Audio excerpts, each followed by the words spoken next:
What are you doing in my home? The words tore through the evening air, sharp and unforgiving. James' pillow stood frozen on the gravel driveway, his garment bag slipping from his shoulder as the cabin door swung open. Light spilled across the porch, warm, golden, impossible.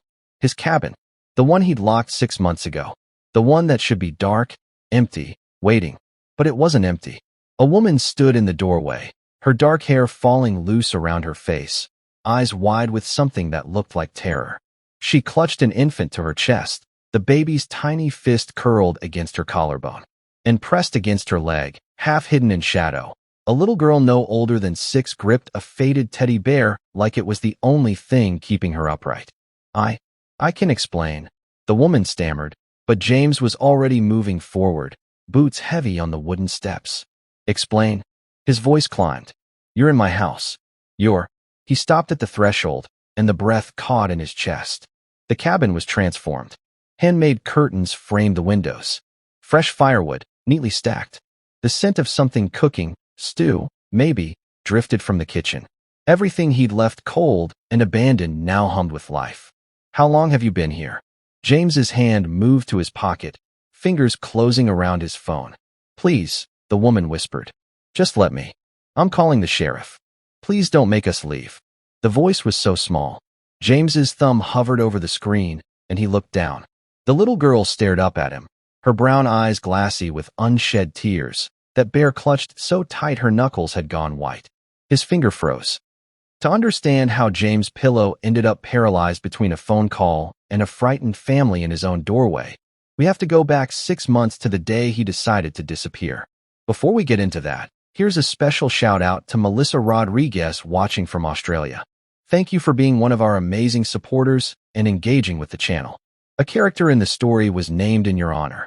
If you'd also like to get a shout-out in the next video, please like, subscribe, and comment where you're watching from, and you'll be given a shout-out. Thank you. Now let's get into the story. 6 months earlier, James Pillow sat in his Portland office on the 14th floor of the Cascade building, staring at a spreadsheet that blurred into meaningless numbers. Beyond the floor-to-ceiling windows, the Willamette River cut through the city like a vein, and he wondered distantly if he was having a heart attack. James, you with us? He blinked. 5 faces stared at him from across the conference table, his board of directors, mid-sentence about Q3 projections. How long had he been gone? Sorry, the words tangled in his throat. Can we take 5? In the bathroom, he splashed cold water on his face and gripped the marble counter until his knuckles turned white. 3 years. 3 years of 80-hour weeks building this company from a garage startup to a tech firm with 60 employees. 3 years of investor calls and product launches and barely sleeping. And for what? So he could stand here at 34 years old, wondering if this was what dying felt like. His phone buzzed. Marcus Chun, his business partner and CTO. Asterisk, you okay? You looked rough in there. Asterisk. James typed back. Asterisk, need to talk. After the meeting, asterisk. An hour later, they sat in James's office with the door closed. Marcus leaned against the desk, arms crossed, concern etched across his face. I can't do this anymore, James said quietly. Do what? This. Any of it. He gestured vaguely at the office, the windows, the city beyond. I need to step back, Marcus. Take some time. I don't know for how long. Marcus was silent for a moment. Then the cabin. James nodded. His grandfather's old hunting cabin outside Portland, nestled in the woods near Cannon Beach. He'd inherited it 5 years ago and visited maybe twice. It was rustic, isolated, exactly what he needed. How long? Marcus asked. I don't know. A few months, maybe. You can handle things here. You've been doing half my job anyway. James. I'm serious, Marcus. If I don't do this now, I'm going to, his voice cracked. I'm going to break. Marcus studied him for a long moment, then nodded slowly. Okay, take your sabbatical. But promise me you'll come back when you're ready. We built this together. I promise. 2 weeks later, James made the drive out to the cabin one final time before his sabbatical officially began.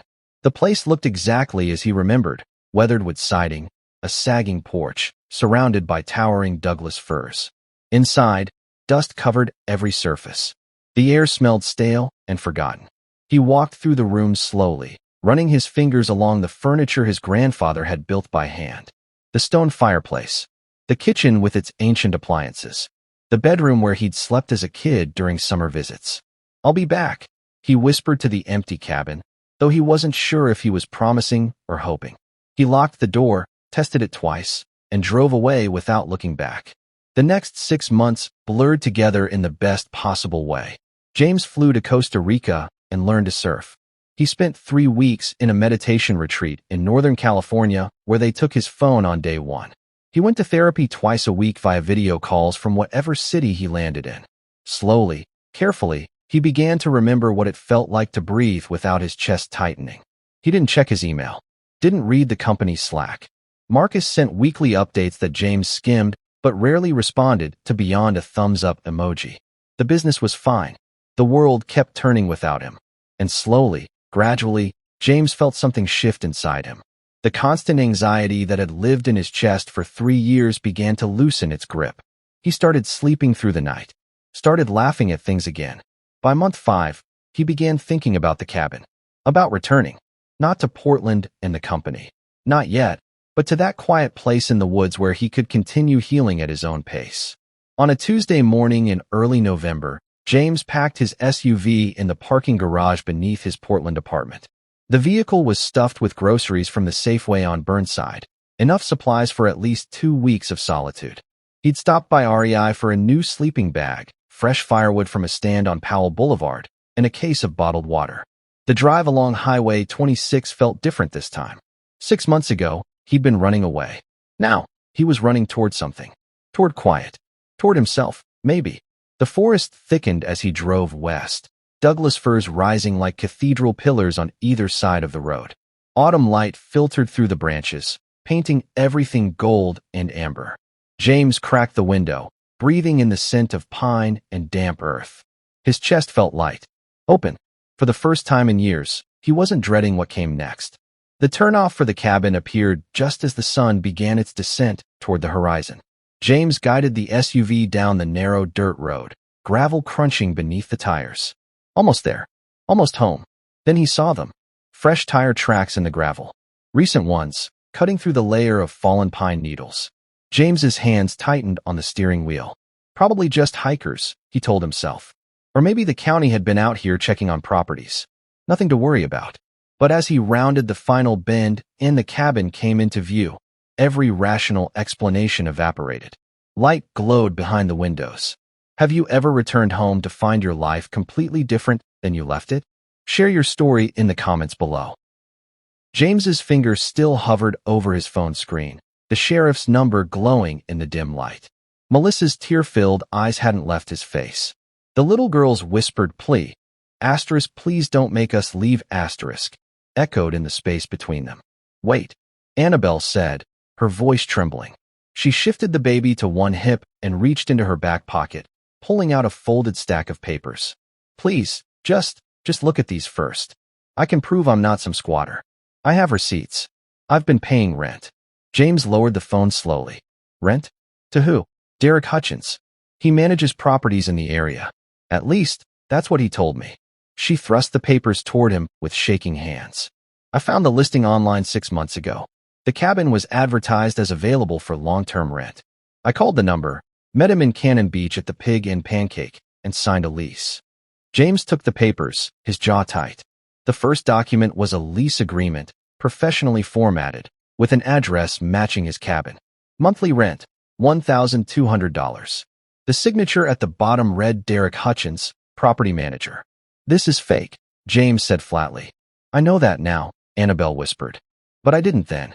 Look at the receipts. He flipped through them. 6 months of payment confirmations. Bank transfers. All to an account under Derek Hutchins's name. Each one marked paid in full. $7,000, Anabelle said quietly. That's what I paid him. Everything I had left after. Her voice broke. After my husband died. James looked up sharply. Your husband? She nodded, wiping her eyes with the back of her hand. Car accident. 9 months ago on Highway 26. A driver ran a red light near the 217 interchange. She paused, struggling to steady her breathing. David was a photographer. We didn't have much life insurance, and the medical bills from the emergency room alone. Mom, Melissa tugged at Anabelle's shirt. Can I show him? Sweetie, Not right now. But Melissa had already darted inside, her small feet pattering across the wooden floor. She returned moments later clutching a piece of construction paper, carefully folded. She held it up to James with both hands. "I made this for you," she said shyly. "Since it's your house." James took the drawing. It was a crayon rendering of the cabin, complete with trees, a smiling sun, and 3 stick figures standing on the porch: a woman, a little girl, and a baby. In careful block letters across the top, she'd written, "Thank you for the home." Something twisted in James's chest. "Melissa, honey, go inside with Pookie," Anabelle said softly. "But, please." The little girl's face fell, but she obeyed, disappearing through the doorway. Anabelle watched her go, then turned back to James. "I know this looks bad," she said. "I know you have every right to call the police. But I swear to you, I thought this was legitimate. When I found the listing, I was living in my car with my kids, parking behind the Target in Beaverton every night. I was applying to apartments, but no one would take me. No job, no references, and 2 small children. So you moved into my cabin." "I moved into what I thought was a rental property," she corrected, her voice gaining strength. "I did my research. I looked up the property records online, saw it was owned by someone in Portland who hadn't visited in years. When Derek told me the owner was overseas and looking for a long-term tenant to maintain the place, it made sense." James ran a hand through his hair. "And the repairs? The curtains? All of this? Part of the lease agreement. Derek said the owner wanted someone who'd take care of the property. So I did." She gestured toward the cabin. "I fixed the leak in the roof, replaced the rotted boards on the porch. I worked weekends at the Safeway in Seaside to buy materials. The locals helped me. They thought I was the new owner." James stared at the receipts in his hand. $7,000. 6 months of her believing she had a legitimate home. And this Derek Hutchins, whoever he was, had orchestrated the whole thing. "This is fraud," James said quietly. "I know. You're a victim." Annabelle's eyes widened slightly. "Does that mean?" "It means I'm not calling the sheriff. Not tonight." James folded the papers and handed them back to her. "But you can't stay here permanently. I came back for a reason. I need this place." "I understand." 1 week, James heard himself say. "You have 1 week to figure something out. Find another place, track down this Derek guy, whatever. But after 7 days, you need to be gone." Annabelle's breath hitched. 1 week. "Yes. Thank you. Thank you so much." "Don't thank me yet." James picked up his garment bag from where it had fallen. "And I'm sleeping on the couch." The evening that followed was excruciating. James sat stiffly on the worn sofa while Anabelle heated up the stew she'd made. Venison and vegetables, surprisingly good. Melissa ate in silence, stealing glances at him between bites. The baby, Pookie, Anabelle called him, dozed in a makeshift bassinet near the fireplace. They didn't speak much. What was there to say? By 9 o'clock, Anabelle had retreated to the bedroom with both children. James lay on the couch, staring at the ceiling beams his grandfather had installed 40 years ago. The cabin creaked and settled around him. Through the thin walls, he heard Melissa's voice, small and scared. "Mommy, is the man going to make us leave?" "Sure, baby. Not tonight. We're safe tonight. But what about tomorrow? We'll figure it out. We always do." Annabelle's voice softened, shifting into a melody James recognized from his own childhood, a lullaby his mother used to sing. "Hush, little baby, don't say a word." Melissa's crying gradually quieted. James closed his eyes, but sleep wouldn't come. 1 week. He'd given them 1 week. But as Annabelle's voice drifted through the darkness, he couldn't shake the feeling that 7 days wouldn't be nearly enough to resolve anything. If you're finding this story as gripping as we are, please hit that subscribe button. We share stories like this every week, and your support means we can keep bringing you content that makes you think. Don't miss what happens next. 3 days passed in an uneasy rhythm. Breakfast at 7, shared in near silence except for Melissa's occasional questions about the forest animals. James watched Anabelle move through the cabin, wiping down counters she'd already cleaned, organizing shelves that didn't need organizing. Nervous energy disguised as productivity. On day 2, James noticed the precision of her repairs. The porch boards she'd replaced matched the original wood perfectly. The roof patch was seamless, professionally done. She'd even repainted the window frames. "Where'd you learn carpentry?" he asked that afternoon as she stacked firewood. "YouTube, mostly." She didn't look at him. and the hardware store guy in Cannon Beach was patient with my questions. By day 3, the tension had softened into something almost tolerable. Melissa had started showing James her collection of pine cones. Pookie smiled when James walked past. It wasn't comfortable, but it wasn't hostile either. Then the Mercedes arrived. James was outside splitting wood when he heard the engine. Too smooth, too expensive for these dirt roads. He turned, axe still in hand, as a silver Mercedes S-Class rolled to a stop beside his SUV. The driver's door opened, and out stepped a man in a charcoal suit that probably cost more than James's monthly sabbatical budget. Perfectly styled hair, designer sunglasses, a leather briefcase that screamed lawyer. "O'Brien," James said flatly. His older brother pulled off the sunglasses, revealing the same green eyes they'd inherited from their father. But where James looked tired and worn, O'Brien looked polished. Successful. Predatory. Little brother. O'Brien's smile didn't reach his eyes. "You're a hard man to track down. 6 months of radio silence. And Marcus wouldn't tell me where you'd gone." "I was on sabbatical." "So I heard." O'Brien's gaze swept across the cabin, lingering on the repaired porch. "Place looks good. Better than I remember." "What do you want, O'Brien?" "Can I visit my brother?" He moved toward the porch steps. "Let's talk inside." "We can talk here." O'Brien paused, then shrugged. "Fine. Have it your way." He set the briefcase on the porch railing and clicked it open. "I'm here about the cabin. I need you to sign it over to me." James felt his jaw tighten. "Excuse me." "The property. I need you to transfer ownership." O'Brien pulled out a thick stack of papers. "I have the contracts right here. Sign today, and I'll have the money wired to your account by Monday." "Why would I do that?" "Because I've already promised it to developers." O'Brien's voice carried the practiced patience of someone explaining something obvious to a child. "Portland investors. They're building a luxury resort in the area. Eco cabins, hiking trails, the whole sustainable tourism package. This property is the final piece they need to connect the parcels." James stared at his brother. "You promised them my cabin?" "Our father's cabin," O'Brien corrected. "And technically, you haven't been here in years. I figured you'd forgotten about it. So you decided to sell it without asking?" "I'm asking now." O'Brien gestured to the papers. $50,000, James. That's more than this place is worth.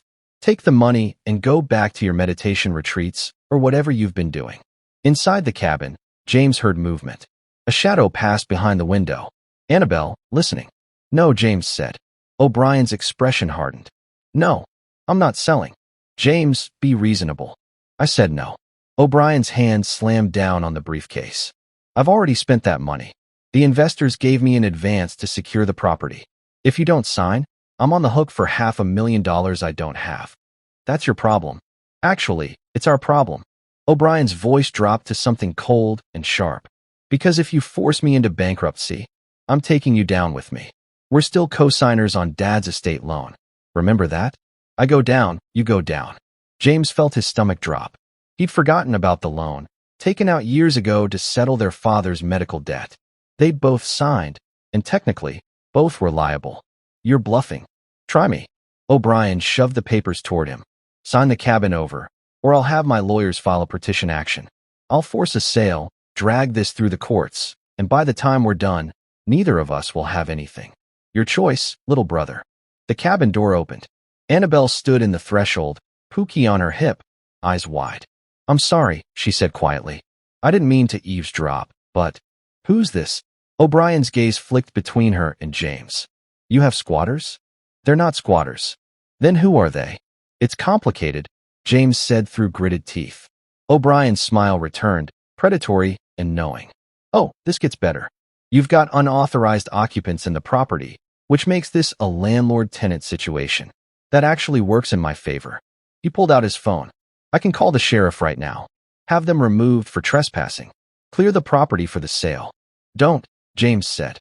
"Then sign." James looked at the papers, then at Annabelle's terrified face, then back at his brother. Every option was a trap. "I need time to think." "You have until Monday." O'Brien snapped the briefcase shut. "Sign the papers and wire me confirmation, or I'm filing the petition action and calling the sheriff. Your choice." He started toward his Mercedes, then paused. "Oh, and James, stay off the grid again, and I'll make sure the courts find you in contempt. This is happening whether you cooperate or not." The Mercedes pulled away, leaving only dust and silence. James stood frozen on the porch. When he finally turned around, Anabelle was gone. He found her in the shed behind the cabin, frantically stuffing clothes into garbage bags. "What are you doing?" "Packing." She didn't look at him. "You heard him. He's going to call the sheriff. I won't be the reason you lose your property. Anabelle, we'll be gone by morning. I'll figure something out. Maybe there's a shelter in Portland that—" "Stop." James grabbed her wrist gently. "Just stop." She finally looked at him, tears streaming down her face. "I can't let you lose everything because of us." "You're not going anywhere," James said, surprised by the certainty in his own voice. "Not yet." What would you do in James's position? Protect your family's financial interests or help strangers who've restored your abandoned property? Let us know in the comments. "You're not going anywhere," James repeated, his hand still on Anabelle's wrist. "Not yet." She stared at him, garbage bag half filled with clothes hanging from her other hand. "But your brother." "My brother doesn't get to decide what happens here." James released her arm and stepped back. "Unpack, please. I need to figure some things out first." "James, I can't let you. You're not letting me do anything. I'm choosing this." He ran a hand through his hair. "O'Brien doesn't have the authority to evict you. That would require a court order, which takes time. And if he tries to force a sale, that's a legal process too. We have options." Anabelle's eyes glistened. "Why are you helping us?" James didn't have a good answer. "Because my brother's an opportunistic snake, and I don't trust a word he says. And because—" he gestured vaguely toward the cabin. "Because you put work into this place. Real work. I need to understand what's actually going on before I make any decisions." 20 minutes later, James was driving toward Cannon Beach, leaving Anabelle and the kids at the cabin. The coastal town was small, barely 1,700 people, and if Anabelle had been working on the property for 6 months, someone would remember her. His first stop was Anderson's Hardware on Hemlock Street. The owner, a gray-haired man named Bill, looked up from behind the counter as James entered. "Help you find something?" "Actually, I'm looking for information. About a woman named Anabelle Myers. She's been—" "Oh, Anabelle." Bill's face brightened. "Sure, I know her. Sweet lady. She's been fixing up that cabin off Highway 26, right? Doing a great job from what I hear. You helped her?" "Helped her pick out materials, yeah. She came in every couple weeks with questions about wood stain, roofing supplies, that kind of thing. Always paid cash. Always polite." Bill leaned on the counter. "Why? She in some kind of trouble?" "It's complicated," James said carefully. "Did she ever mention who owned the property?" "She said she was renting it. Some property manager, I think. Said the owner was overseas." James thanked him and left, his jaw tight. Next stop was the Seaside Safeway, 15 minutes up the coast. He found the manager, a woman named Patricia with tired eyes and a name tag that read 25 years of service. "Anabelle Myers," James said. "I understand she worked here?" Patricia's expression shifted, protective. "She did. Weekends, overnight stocking shifts." "Is she okay?" "She's fine. I just need to verify. Because if someone's giving her trouble, they'll have to go through me first." Patricia crossed her arms. "That woman worked harder than employees I've had for years. Never late, never complained, even when she was clearly exhausted. She told me she was saving up to make her rental house more comfortable for her kids." "How much did she make?" "Minimum wage. $12.50 an hour." Patricia's voice softened. "I tried to give her more shifts, but she said she couldn't leave her baby for too long.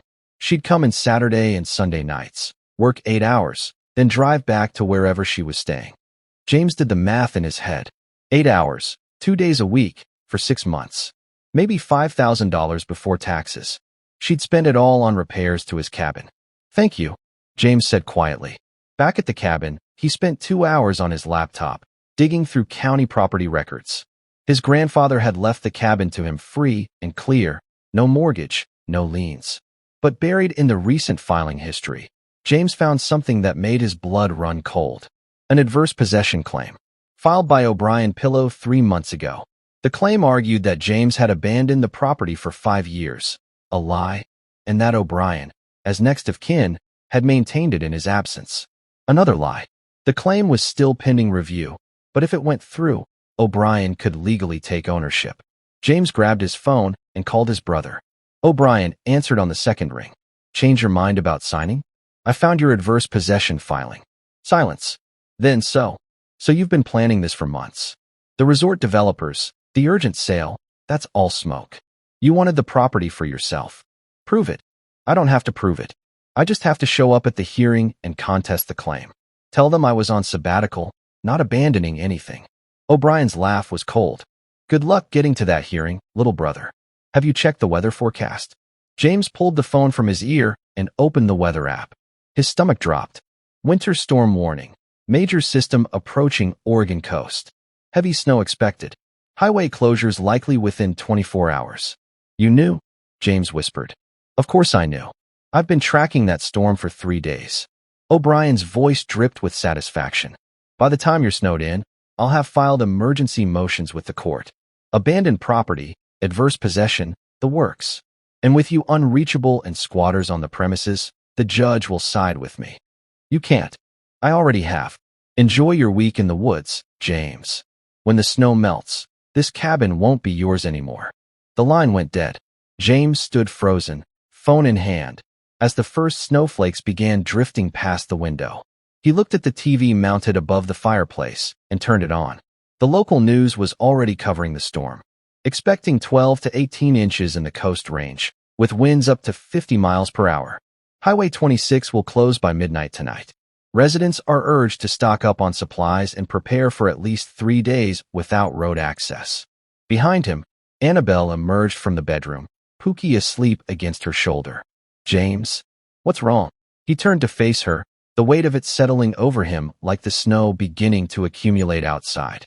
We're about to be trapped here, he said. And my brother planned the whole thing. Have you ever discovered a family member was working against you? How did you handle it? Share your experience below. By 8 o'clock that evening, Highway 26 was officially closed. James stood at the window, watching snow accumulate on the porch railing, already 4 inches deep and still falling. The satellite phone sat on the kitchen counter, their only link to the outside world now that cell service had failed. The power had flickered twice in the last hour. How long will we be stuck? Anabelle asked from the kitchen, stirring a pot of soup on the stove. 3 days, maybe 4. James turned from the window. Depends how fast the plows can get through once the storm passes. Melissa sat cross-legged by the fireplace, coloring in a worn activity book. She looked up at James with curious eyes. What do you do for work? Melissa, Anabelle warned softly. It's okay. James moved to the couch, sitting down carefully. I run a tech company. We make software for businesses. What's software? Computer programs. Things that help people do their jobs better. Melissa considered this. My daddy used to work with computers too. Before he became a photographer, James felt something shift in the air. Anabelle had gone very still at the stove. Is that right? James kept his voice casual. He made pictures for companies. Melissa continued, returning to her coloring. Mommy said he was really good at it. He took a picture of me and Pookie that's on our wall back. She stopped, remembering they didn't have a wall anymore. That was on our wall. Anabelle turned off the stove. Melissa, honey, why don't you check on Pookie? I think I heard him fussing. I didn't hear anything. Please. Melissa sighed dramatically but obeyed, padding toward the bedroom. Once the door closed, Anabelle finally looked at James. I need to tell you something, she said quietly. And you're going to be angry. James's chest tightened. What? I knew. Her voice barely rose above a whisper.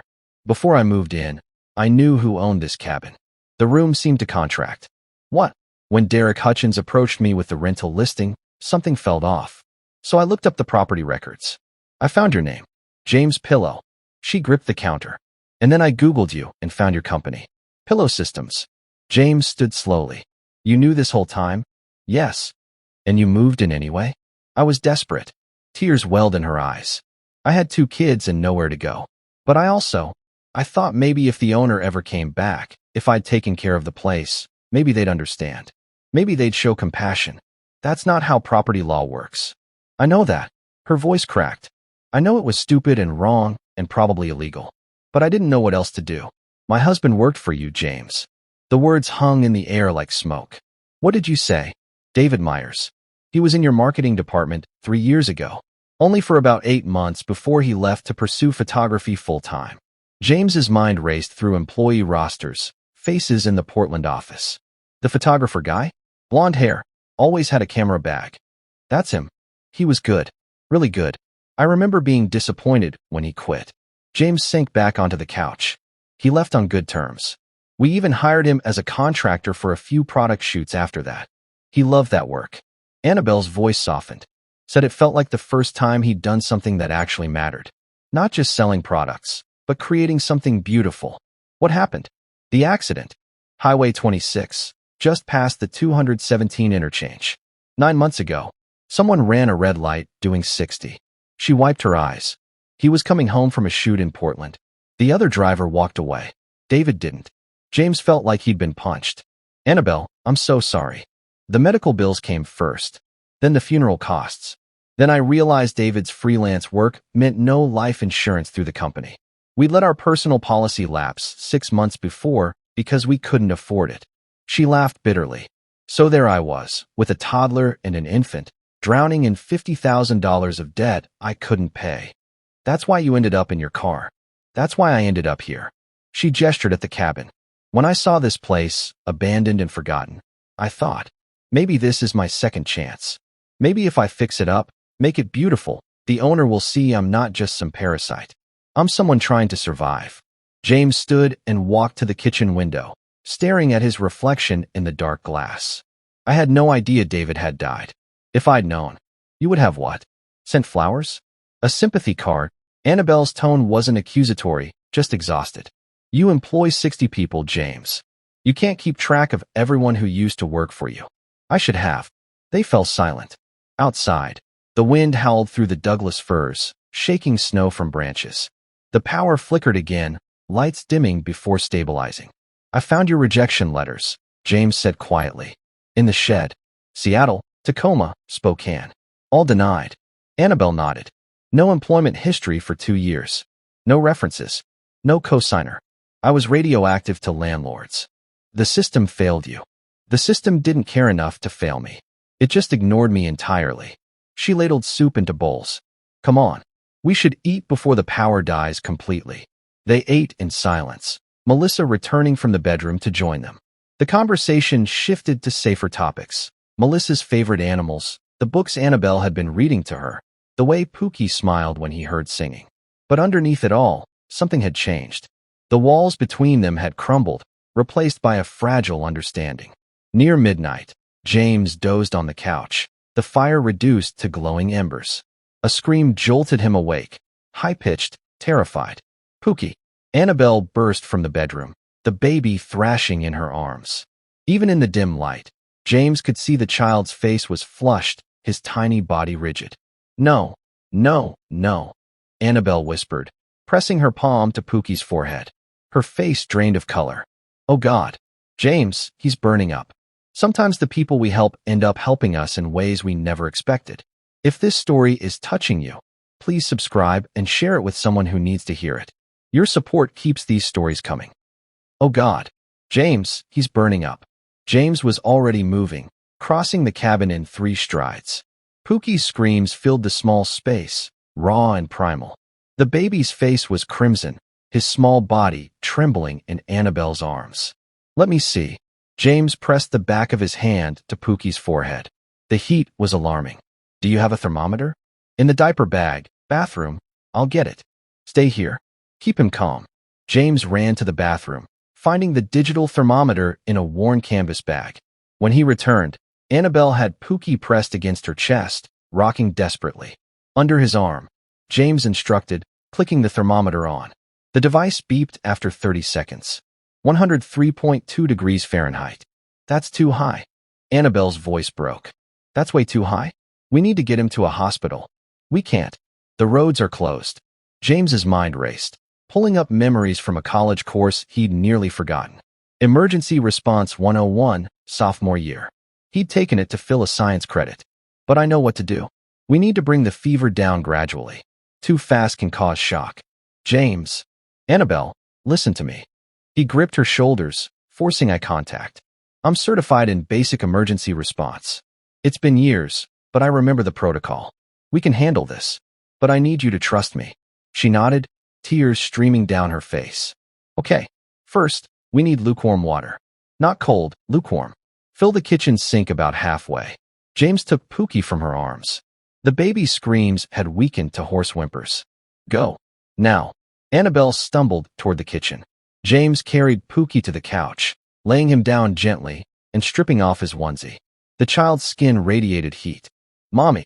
Melissa appeared in the bedroom doorway, eyes wide with terror. What's wrong with Pookie? He's sick, sweetie, James said, keeping his voice calm. But we're going to help him feel better. Can you do something important for me? Melissa nodded, clutching her teddy bear.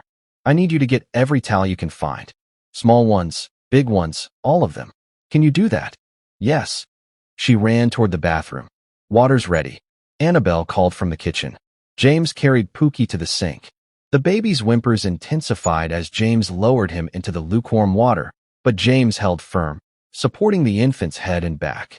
This is going to feel uncomfortable to him, James explained, but it's safer than ice water or cold compresses.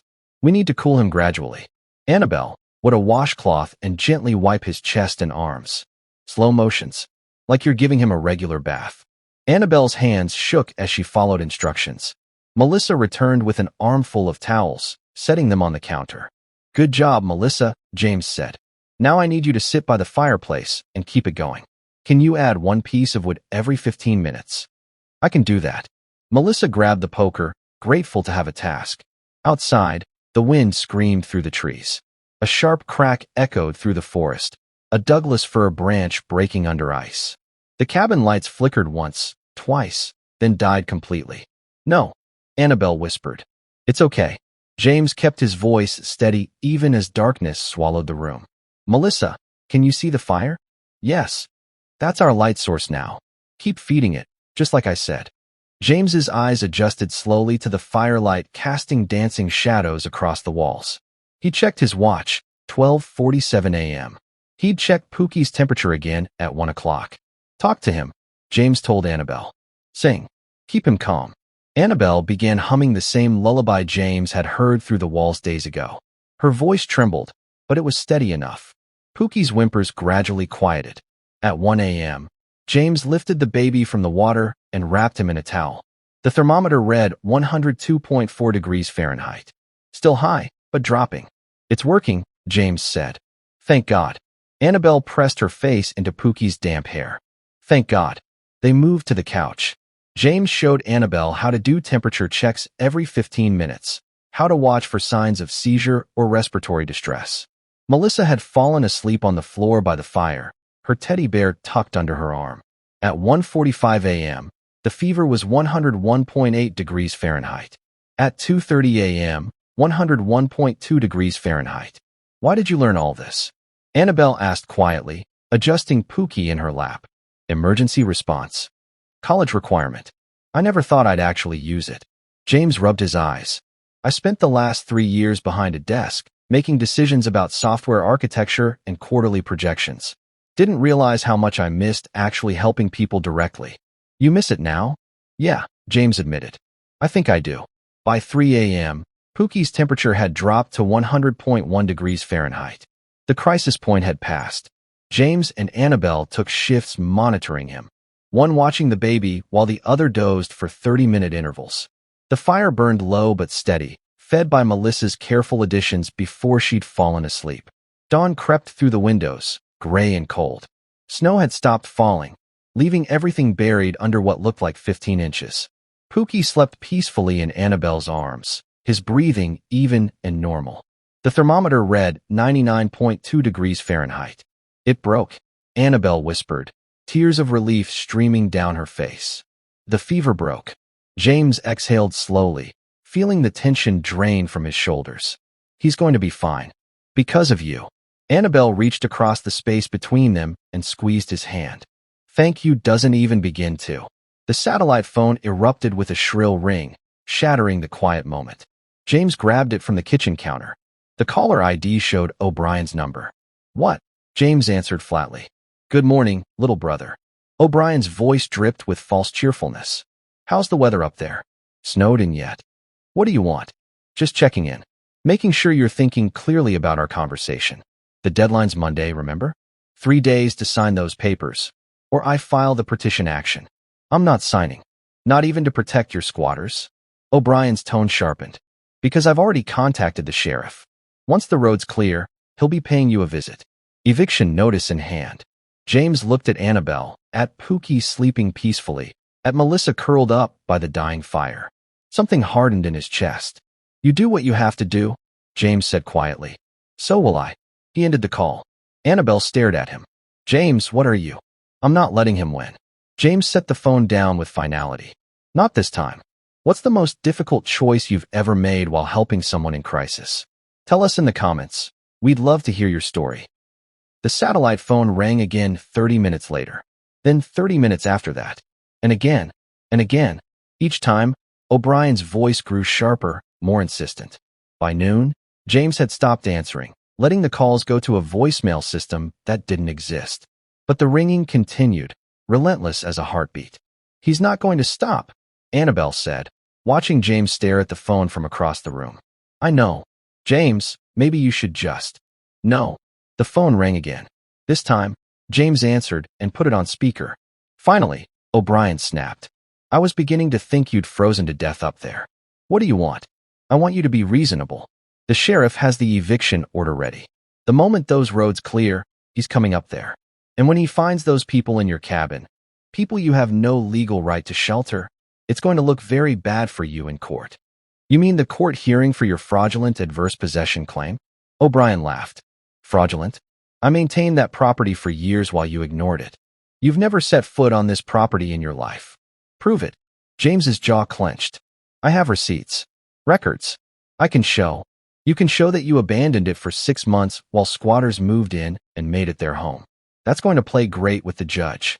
O'Brien's voice dropped. Sign the papers, James. I'll wire you the money. We'll both walk away clean. Keep fighting me, and we both lose everything. Why are you really doing this? James asked quietly. The truth. Silence stretched across the line. Then, the resort investors aren't the patient type. I took their money 9 months ago to secure properties. Promised them this cabin would be part of the package. When you disappeared, I thought it would be easy to claim it through adverse possession. But you came back too soon. So you manipulated the storm timeline. Trapped us here. I did what I had to do. No apology in O'Brien's tone. The investors are threatening legal action against me personally. If I don't deliver this property, I'm facing bankruptcy and criminal fraud charges. So yes, little brother, I'm desperate. And desperate men don't play fair. The line went dead. Anabelle stood slowly from the couch, where she'd been holding Pookie. James, you need to sign those papers. What? I heard everything. Your brother's going to lose everything if you don't help him. And it's my fault. If I hadn't been here, if I hadn't complicated things. This isn't your fault. Yes, it is. Her voice cracked. You should sign. Save your family. We'll leave the second the road's clear. I'll figure something out. I always do. From the doorway, Melissa's small voice cut through the tension. Are we going back to the car? Anabelle turned, her face crumbling. Sweetie, I told you to stay in the bedroom. I heard the phone. Melissa clutched her teddy bear, eyes red from crying. The man said we have to leave. Are we going back to living in the car? No, James said firmly. Absolutely not. James, Anabelle began. No. He stood, walking over to Melissa and crouching to her level. You're not going anywhere. Not back to a car, not to a shelter, nowhere. You're staying right here. But the man on the phone. The man on the phone is wrong. James looked up at Anabelle. And I'm not signing anything. That evening, after Melissa had finally fallen asleep and Pookie dozed in his bassinet, James and Anabelle sat by the fireplace.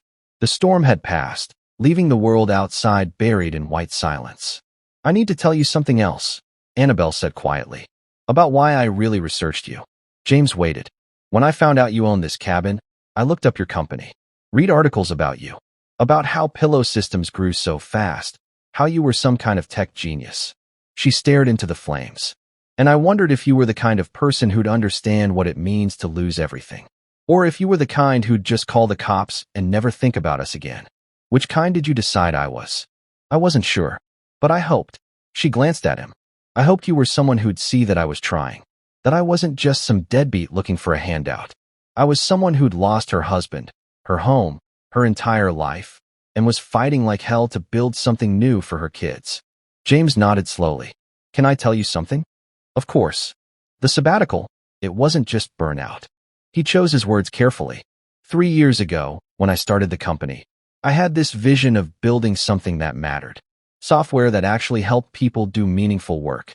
But somewhere along the way, it became about growth metrics and investor returns and beating our competitors. That's just business. Maybe.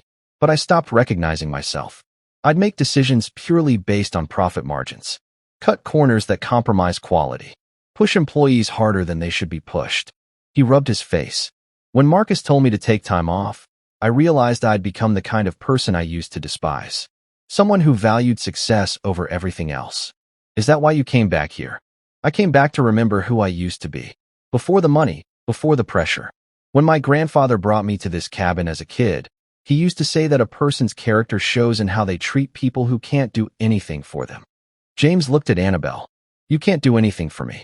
You have nothing to offer except 2 kids and a lot of problems. And that's exactly why helping you matters.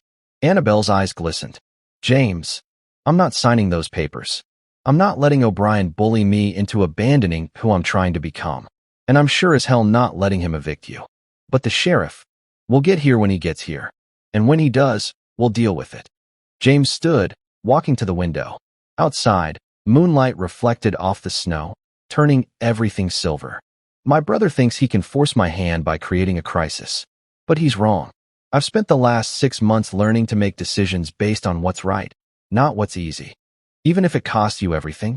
James turned back to her.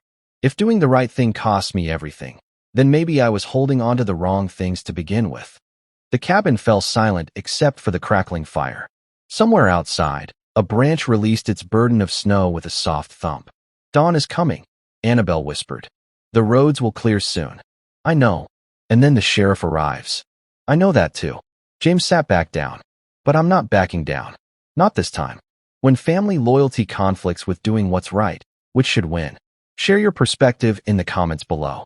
Dawn hadn't yet broken when James woke on the couch, neck stiff from sleeping upright.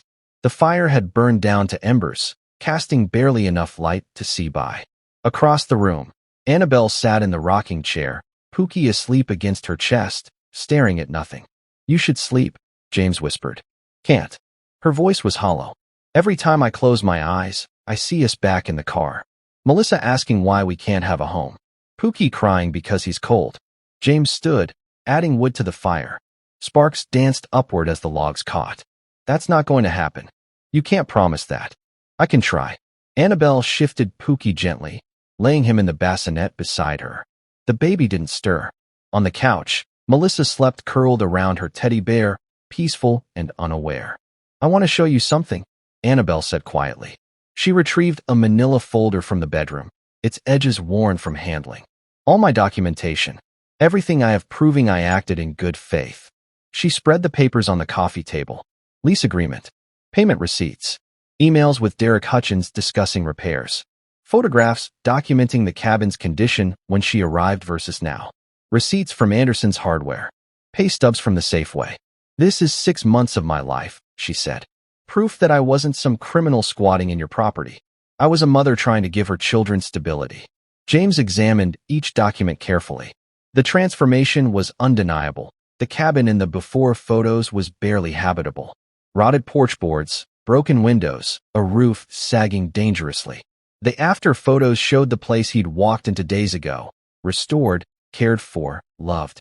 I never saw it this way, James admitted. The cabin, I mean. It was just a place my grandfather built. Somewhere I visited as a kid. I inherited it and basically forgot about it. And I made it into a home. You did. He met her eyes. You saw something in this place I never did. Something worth fighting for. Is it enough? Annabelle's voice cracked. Will any judge look at these papers and decide I deserve to stay? James wanted to say yes. Wanted to promise that good intentions and hard work would be rewarded. But he'd spent 3 years in the business world. He knew better. Legally? Probably not. He hated the words even as he spoke them. Property law doesn't care about good faith. It cares about ownership and contracts. And technically, you never had a valid lease. So we're back where we started. Maybe not. James pulled out his phone, scrolling through notes he'd made over the past few days. There might be options. We could file a civil suit against Derek Hutchins for fraud. Use that to establish you as a victim, which could delay eviction proceedings. Or we could argue tenants' rights. You've lived here 6 months, paid rent consistently. That creates certain protections even without a valid lease. How long would that take? Months. Maybe longer. We don't have months. Anabelle gestured toward the window, where the first gray hints of dawn were appearing. We have hours. They fell silent. The fire crackled. Somewhere outside, snow slid off the roof with a soft whoosh. It meant nothing to me, James said suddenly. This cabin, this property, when I inherited it, I thought maybe I'd retire here someday, or sell it when I needed cash. It was just an asset on a balance sheet. He looked around the room, at the handmade curtains, the carefully stacked firewood, the children's drawings taped to the wall. But you made it matter. You made it real. James, I'm not giving up. He stood, pacing to the window. There has to be a way to fight this. Some legal loophole, some. There isn't. Anabelle stood too, her resignation palpable. I've spent 6 months researching tenant law, property rights, everything I could find. Without a valid lease, I have no legal standing. Your brother knows that. The sheriff knows that. And deep down, you know that too. So what? You're just going to pack up and leave. What choice do I have? You could fight. You could. James stopped, hearing the desperation in his own voice. He sounded like a child arguing against bedtime. You deserve better than this. Deserve doesn't matter. Anabelle moved to the bedroom, returning with 2 garbage bags. It never has. Anabelle, don't. I need to be ready. She began folding clothes with mechanical precision. When the sheriff gets here, I want to leave with dignity. Not dragged out screaming while my kids watch. James watched her pack, feeling helpless. This wasn't supposed to happen. He'd spent the last 3 days finding reasons to care about these strangers. Now they were just going to disappear back into whatever desperate situation they'd escaped from. First light broke through the windows, pale and cold. The world outside was still buried in snow, but the storm had definitely passed. Then James heard it. The distant rumble of an engine. Then another. Anabelle froze mid-fold. No, not yet. They said noon at earliest. The plows must have worked through the night. James moved to the window, pulling the curtain aside. 2 vehicles were making their way up the snowed-over road. The first was a sheriff's SUV, red and blue lights cutting through the morning gray. Behind it, a silver Mercedes that James would recognize anywhere. He's here, James whispered. O'Brien's here. Anabelle dropped the clothes, rushing to wake Melissa. Sweetie, get up. We need to get ready. What's happening? Melissa rubbed her eyes. The police are here, baby. Just like we talked about. Are they taking us away? I don't. Annabelle's voice broke. I don't know. The vehicles stopped in front of the cabin. Doors opened. James saw the sheriff step out, a tall man in his 50s, expression professionally neutral.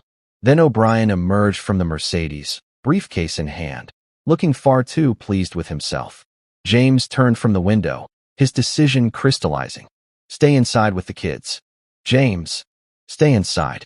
He grabbed his jacket. Let me handle this. What are you going to do? I have no idea. James opened the door, cold air rushing in.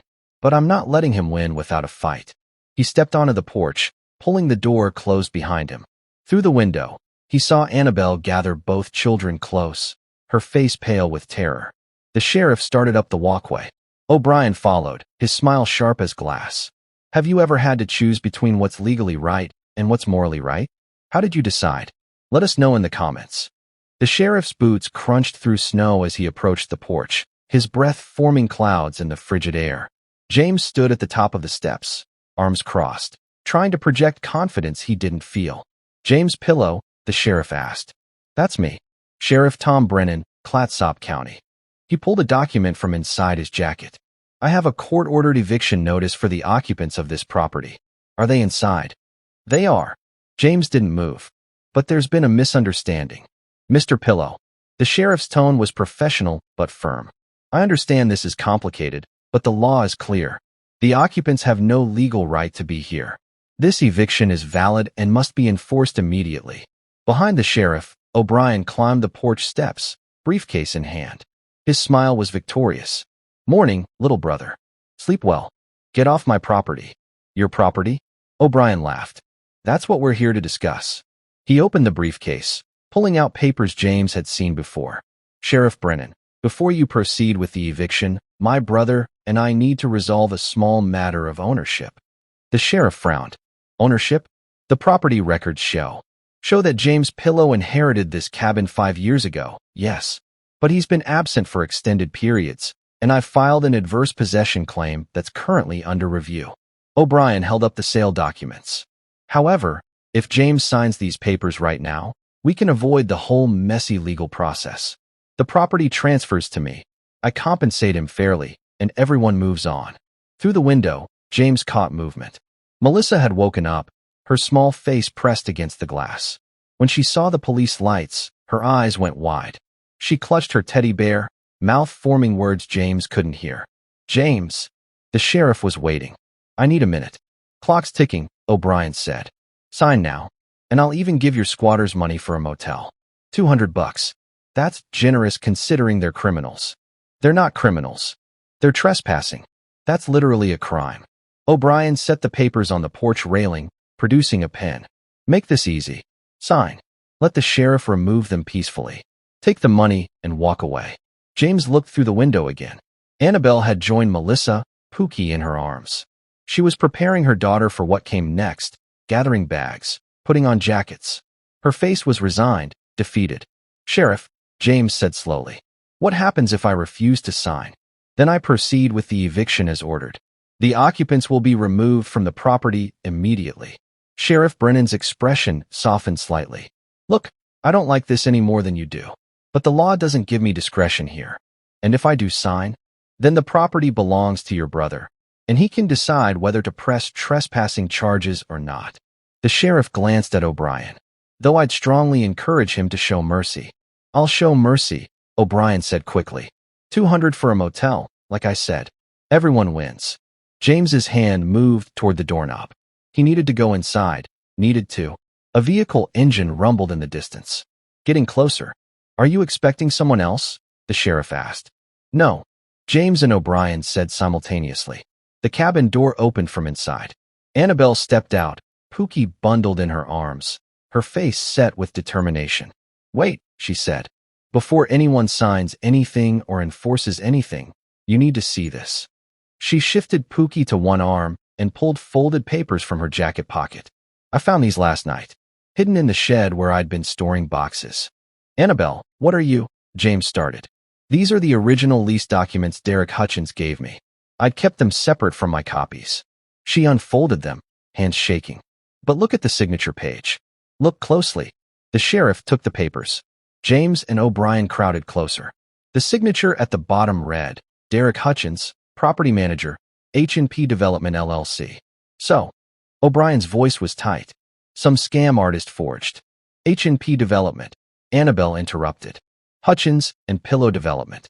I looked it up this morning using James's laptop. It's a real LLC, registered in Oregon 18 months ago. She looked directly at O'Brien. You're listed as the co-owner with Derek Hutchins. 50-50 split. The forest went silent. Sheriff Brennan's eyes moved from the papers to O'Brien's face. Mr. Pillow? Is this true? I don't know what she's talking about. Yes, you do. Anabelle's voice was steel. You and Hutchins scammed me together. He collected my rent, and you planned to use my presence here as leverage to force James to sell. You deliberately set this whole situation up. That's insane, O'Brien sputtered. I've never even met. Then why is there a bank account under H&P Development that received exactly $7,000 in 6 deposits over 6 months? Anabelle pulled out her phone, showing a screenshot. I tracked every payment. They all went to this account. An account you have access to. The sheriff's expression darkened. Mr. Pillow, I'm going to need you to. This proves nothing, O'Brien snapped, but his face had gone pale. Some woman shows up with papers and a phone screenshot, and you're taking her word over. The second vehicle rounded the bend. A black sedan, official plates. It parked behind the sheriff's SUV. A woman in a charcoal suit emerged, briefcase in hand, her expression all business. She walked up the path with purposeful strides. Sheriff Brennan, she said crisply. Sarah Chun, County Prosecutor's Office. I'm looking for O'Brien Pillow. O'Brien took a step back. I'm O'Brien Pillow, but I don't. O'Brien Pillow, I have a warrant for your arrest on charges of fraud, conspiracy to commit fraud, and unlawful appropriation of funds. She pulled a document from her briefcase. You have the right to remain silent. This is ridiculous. O'Brien's voice cracked. On what grounds? On the grounds that 3 other families came forward this week with complaints identical to Ms. Myers' story.